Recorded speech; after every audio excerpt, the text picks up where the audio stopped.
All right, let's dive deep into alternative medicine. Ever thought about how to actually talk about things like acupuncture, or herbal remedies in English? I mean, this is beyond just casual chit chat, right? Knowing these terms can seriously help with making those big health decisions and even opening up to new possibilities for feeling good. Absolutely. And it's really interesting.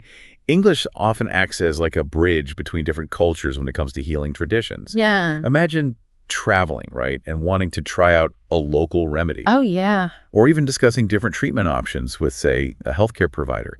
Being able to communicate all of that clearly in English can be super empowering. I totally agree.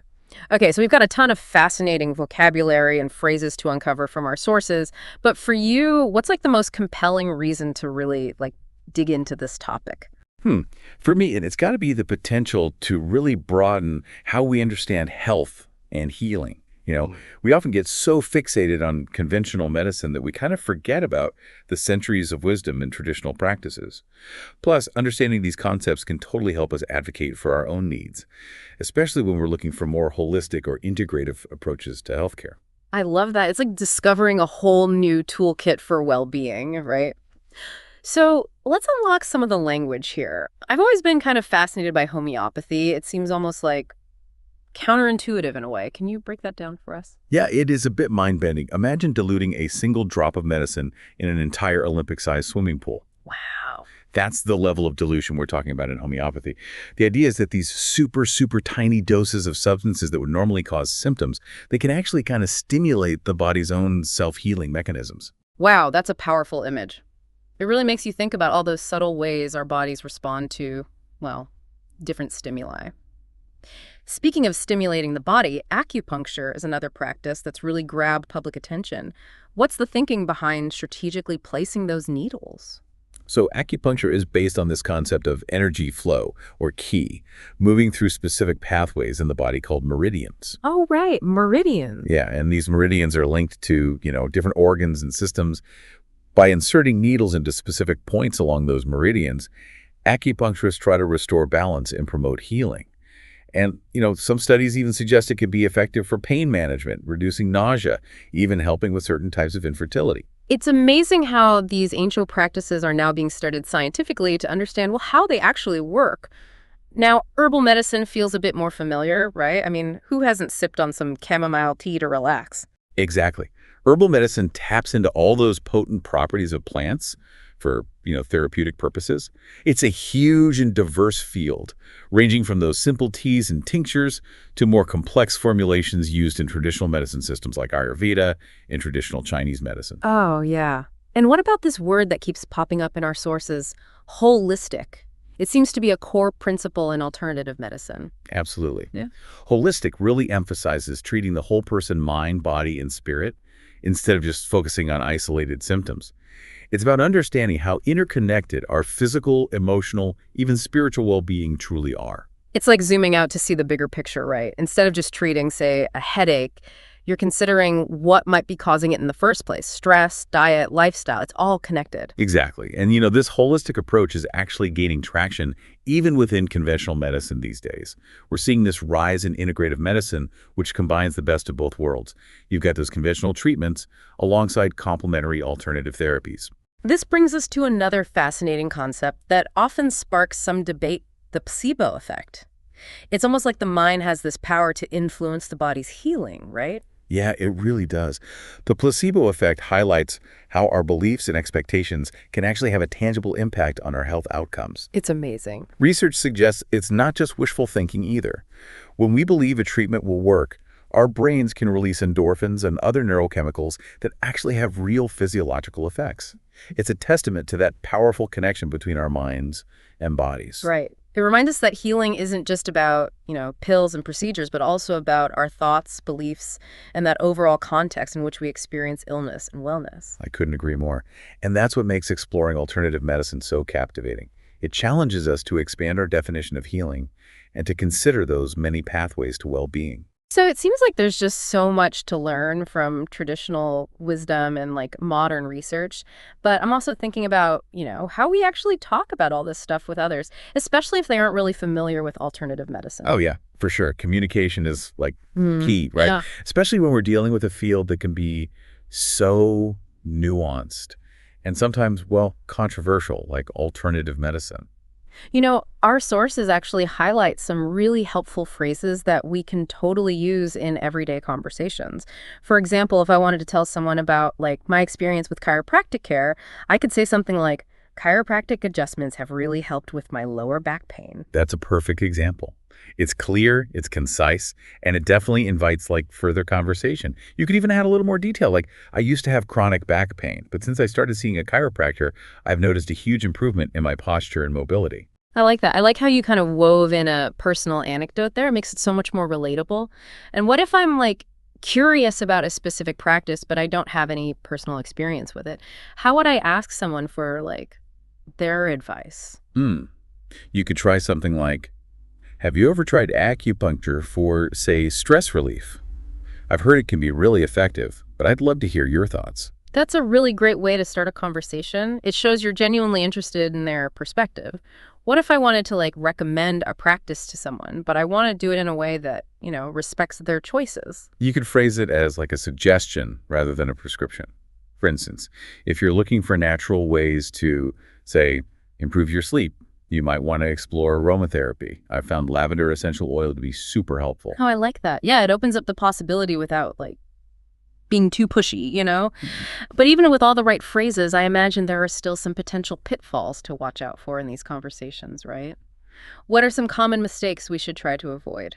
Oh, yeah, absolutely. One common mistake is over-explaining, especially when we get really enthusiastic about a specific practice.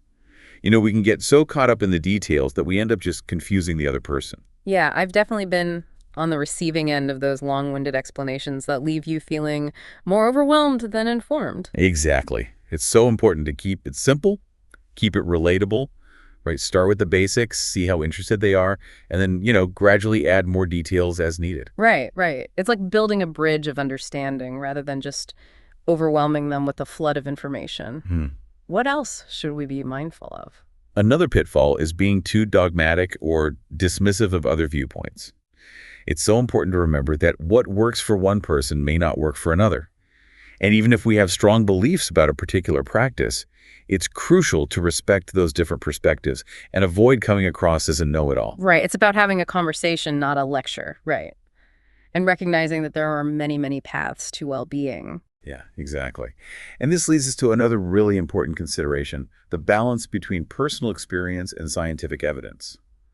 While anecdotal evidence can be really powerful, it's important to acknowledge that not all alternative practices have been, rigorously tested or proven effective through scientific research. So how do we navigate that tension between those personal testimonials and, well, scientific validation? It's about being informed and being transparent.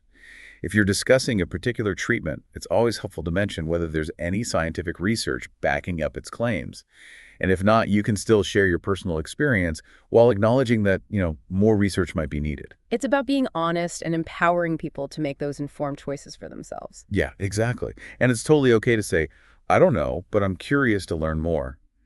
Curiosity is a powerful tool, especially in the world of alternative medicine. I'm realizing that having these conversations isn't just about sharing information, it's also about cultivating a mindset of open-mindedness, respect, and that willingness to explore those different perspectives. You got it. And that's what makes these conversations so enriching. They challenge us to think critically, expand our horizons, and appreciate the huge diversity of approaches to health and healing.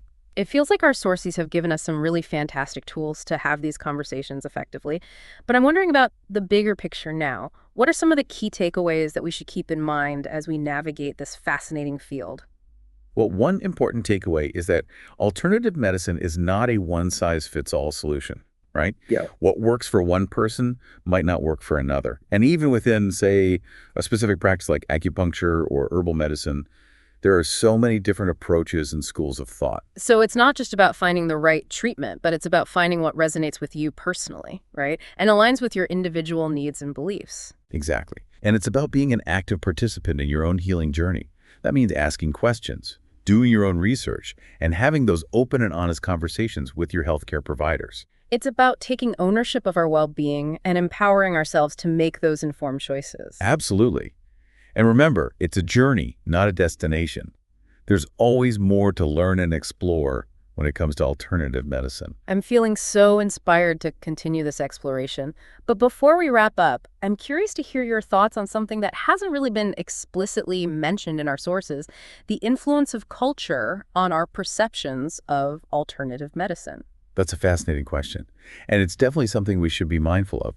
Different cultures have their own, unique traditions and beliefs about health and healing. What's considered alternative in one culture might be totally mainstream in another. That's so true. I mean, for example, traditional Chinese medicine, with its emphasis on acupuncture and herbal remedies, it's deeply rooted in Chinese culture. Whereas in, say, Western cultures, it's often seen as more of a complementary approach. Yeah, and it highlights how important it is to approach these conversations with cultural sensitivity and a willingness to learn from all those different perspectives.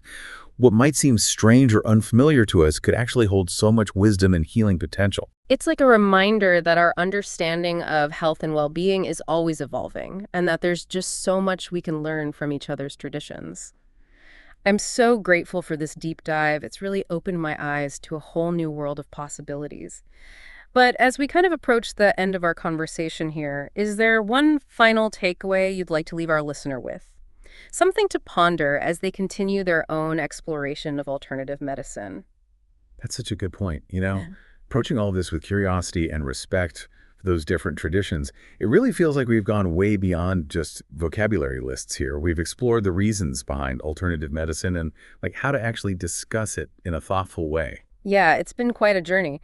And for you listening, this means you're now ready to have those conversations in English, Yeah. whether it's sharing your experiences or really advocating for your health needs. I love how this whole deep dive has not only helped us understand the concepts, but also how to communicate them. It's like we've unlocked this secret language that opens up a whole world of possibilities. Totally. And as you keep exploring, remember that it's always changing and evolving. New research is coming out all the time. Traditional practices are being looked at in new ways. And the way alternative approaches are being integrated into mainstream healthcare is really gaining momentum. That makes me think, our sources didn't really touch on this, but I'm curious about the role of technology. How is that shaping the future of alternative medicine? What are your thoughts? That's a really interesting question. I mean, we're already seeing technology playing a huge role, from things like telehealth platforms that offer virtual consultations with practitioners to apps that give you personalized guidance on, say, mindfulness and stress management techniques. So you could have an acupuncture session or talk to an herbalist right from your own home. Exactly. And then there are those wearable devices that track biofeedback, monitor your sleep, even give you real-time feedback on your meditation. It's amazing to see how technology is connecting that ancient wisdom with modern innovation. It's like a whole new way of accessing and integrating alternative medicine into our lives, right? Well, on that note of exciting possibilities, I think it's time to wrap up our deep dive into the world of alternative medicine. Thanks for joining us on this enlightening journey. We really hope you feel inspired to keep exploring this fascinating field. And remember, the conversation doesn't end here. Share what you've learned, have those thoughtful discussions, and keep that curiosity alive. Because when it comes to health and well-being, there's always more to learn and discover.